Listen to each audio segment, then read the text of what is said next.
Hi అండి, ఈరోజు మనకైతే చికెన్ బోన్లెస్ అయితే పికిల్ అయితే ఆర్డర్ వచ్చిందండి. వాళ్ళ కోసం అయితే ఇక్కడ నేను మసాలా అంతా ప్రిపేర్ చేసి పెట్టుకున్నాను.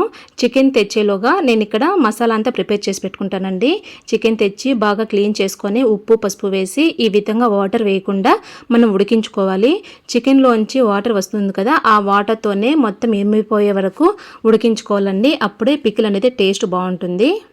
ఈ చికెన్ అంతా కూడా బాగా ఉడికి వాటర్ అంతా ఇమిరిపోయేలోగా మనము పక్కనైతే మసాలా అయితే ప్రిపేర్ చేసుకుందామండి.